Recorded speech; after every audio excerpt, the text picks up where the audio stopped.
What's up, goodie fam? Welcome back to my channel. If you're new here, my name is ᴑᴜᴜ. You're welcome. And if you're a returning subscriber, thank you so much. I love you.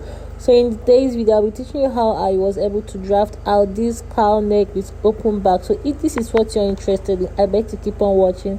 Without further ado, let's dive into the video.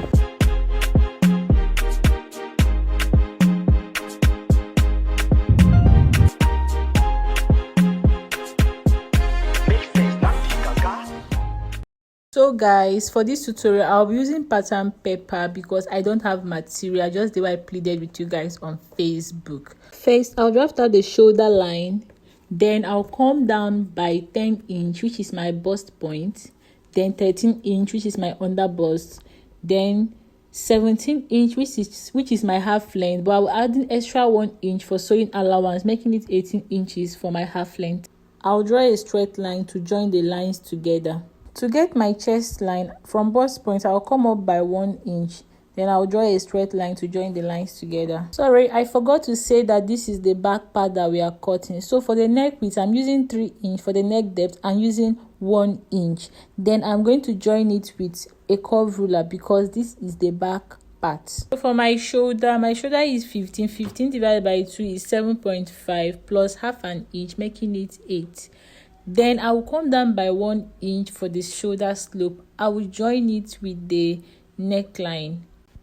For my armhole, I will come down by 8 inch to meet the chest line. Then I'll join both points with a ruler. Then I will get the midpoint of my armhole is 8 divided by 2, which is 4. Then I'll mark it. I'll come in. Sorry, the mistake I did, I thought I was cutting the front part, so you are to come out by 4 inch outside, not inside. Please take note, I've just realized the mistake. So when you are done pointing it out, you join it to meet the shoulder slope. So on the bust point, I'll get my bust measurement. My bust measurement is 36 divided by 4, which is 9. I will add extra 1.5 inch for sewing allowance. So for my under bust, I'll divide my round under bust. It is 31 divided by 4. It gives me 7.7. Then I'll add extra 1.5 inch for sewing allowance. Then for the half length, I'll be dividing my hip into 4. Then I'll also add extra 1.5 inch for sewing allowance because it is a top and not a gown. Then I'll go ahead to use a stretch ruler to join the tray lines together. Then for the back part is ready. I'm not adding that because it will be an open back. Let me label it. Then I'll also label the line so you don't make mistake. This is the under bust, the bust point, the chest line, and the half length or the hem. Then I go ahead and cut it out.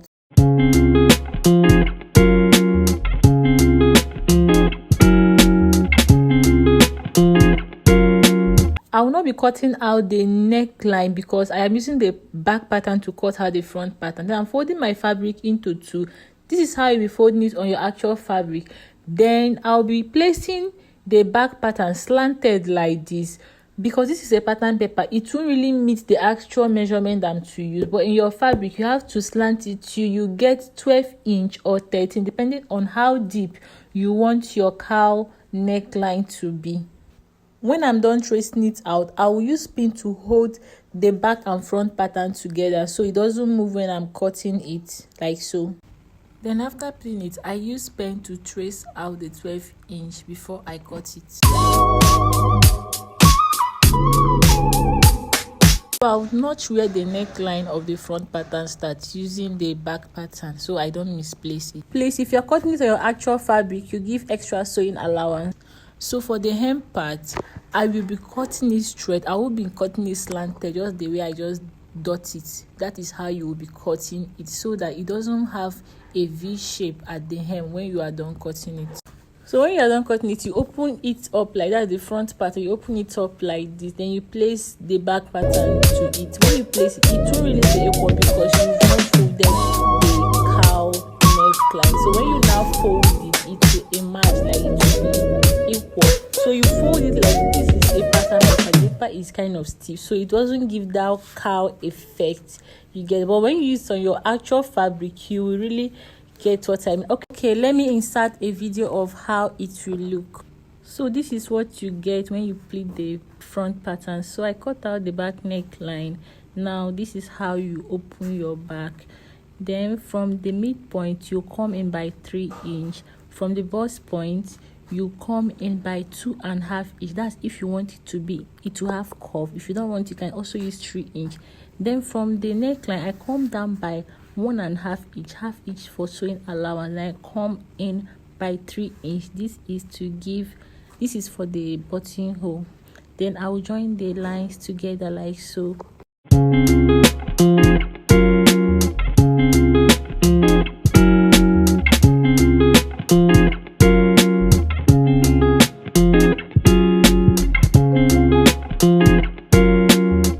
So I'm done opening the back. Then you cut out lining for the fabric, which you use to turn the back and also join your belt.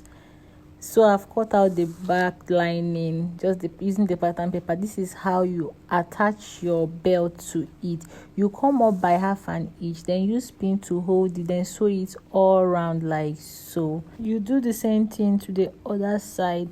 Then when you are done fixing it with the pin, you open up the neckline. That's where you place your buttonhole.